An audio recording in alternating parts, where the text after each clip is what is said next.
Party of Two by scoots2. Répondez, every pony, s'il vous plaît.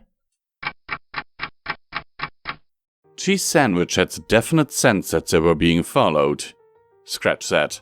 They were being followed. Half a dozen ponies were tracking him and Pinkie Pie right down the center street of Ponyville, and it was making him nervous. "Not that I know a lot about it, Pinkie," said Cheese, dropping his head so it was on level with hers and speaking under his breath.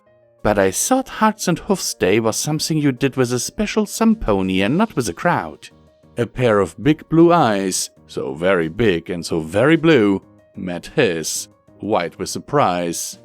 "Really? Because that was the year I started out spending it just with Gummy, because every pony else had something else to do, and that wasn't so fun," she said, as they trolled past sofas and quilts.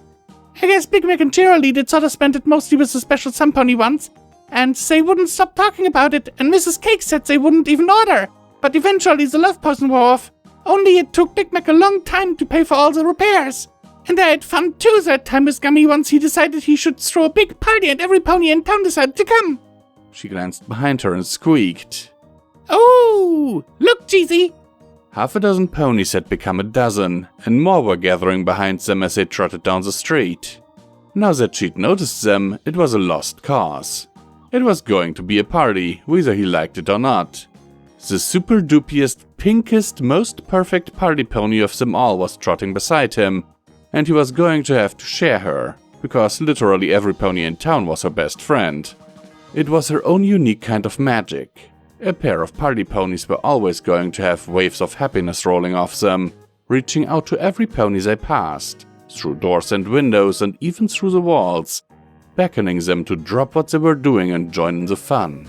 The happier they were, the stronger the magic, and he didn't know about Pinkie, but he'd been exceptionally happy right before his plans for the day were scuttled. Cheese mentally kicked himself. It was his own fault. He'd dropped by Sugar Cube Corner very casually, as though he just happened to be passing through, as though he hadn't made a special trip from Canterlot just to be there.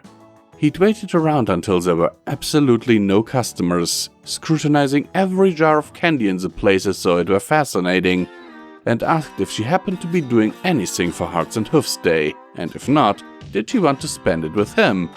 And she'd squeaked and said yes, grabbed a box of cupcakes, and off they went. At the time, he'd congratulated himself on how easy it all was, but now he realized that he should have asked her to be his very special some pony and said that it was, well, a date. He should have spat it out. Something about her turned him back into the tongue-tied colt he'd been so long ago, and he'd rather chickened out. As they rounded Town Hall, Cheese noticed more ponies joining them, and realized that they were all joining 2 by 2. Something about their party pony magic was combining with the magic of Hearts and Hoofs Day, making sure every pony had a special some pony, and that no pony was alone today. He could tell from the delighted expression on her face and the bounces of her gait that Pinkie had noticed this too. Old married couples and young ones, mares, stallions, or both, couples who had been together since forever, couples who hadn't been couples before Pinkie and Cheese trotted by a few minutes ago, and even a few who were already part of other couples and who had to do a lot of explaining later on were inviting themselves along. Well, if it was going to be a party after all, he was in the best company for it, wasn't he? He looked over at Pinkie, her fuchsia mane looking particularly puffy, and if she wasn't exactly his Pinkie, she was a filly who had made him the party pony he was. She was already wearing a one-pony band suit and beginning the first few bars of a march. And now he was wearing one too, happily trying to outdo her as they oomped every pony out of town along with them and up a hill to a Hearts and Hoofs Day party every pony later agreed was epic. The fondue, punch, and cake materialized in a seemingly never-ending flow and disappeared almost as quickly. Couples danced fast, danced slow, danced until they simply couldn't dance anymore. As the evening wore on, more and more of them made their way off down the hill, smiling and leaning at each other as though in a daze. Night had fallen long ago, the moon had risen, the party was over, and it was time to put everything away. There was no doubt that he and Pinky had made so many other ponies happy. It truly had been the best Hearts and Hoofs day ever, thought Cheese. If only... Pinky? He said hesitantly. Is it always going to be like this? Pinky paused midway through making an entire table of goodies go away in the way only he and Pinky knew how to do, and sat back on her haunches. Like what? Like this, Cheese said, waving his hoofs around at streamers, balloons, trombones, party hats, and the soap bubble maker. Parties, all the time. Pinky drooped, poking at the ground with one hoof. Aww, she said, disappointment crammed into one syllable. I thought you were enjoying throwing parties with me. I thought you were happy. Great, now I've made everything worse. Good job, Cheese. I did, he reassured her hastily, dropping a bundle of streamers. I am, but I wanted to be happy just with you and no pony else. Hearts and Hoofs Day, he thought. And it's nearly over. Oh well, it was probably too much to expect. She trotted over and said shyly, in a quiet voice her friends would barely ever have recognized. You mean like this? She rose up on one very tipmost part of her hoofs and kissed him on the cheek. The very last party guest, on his way down the hill, briefly wondered why there were two pink ponies in the moonlight. Author's note. Evidently I'm not all cheese-pied out. This was written for a Hearts and Hoofs Day contest on DeviantArt, but there can never be too much cheese pie.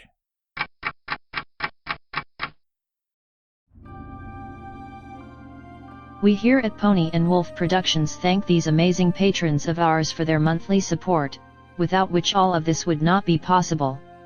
We sincerely appreciate it, and every dollar helps, is needed, and will be used to keep us going to produce audiobooks for your continued enjoyment.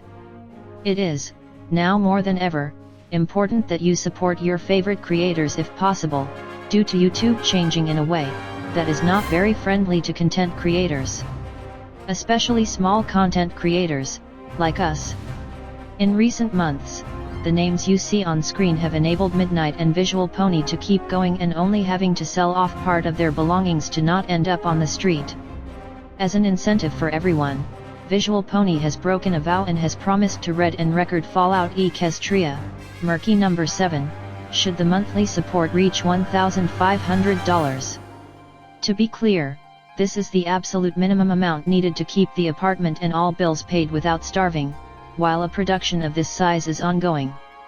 The estimated time for this production would be 3 to 4 years, but people already said that Project Horizons was impossible to do, right? And now look who did it, so with Pony&Wolf, you know we can finish the job. For further information on how to support us, please have a look at the description of this video, as there are also other ways, like our merch store. Sincerely and forever yours, your Pony&Wolf team.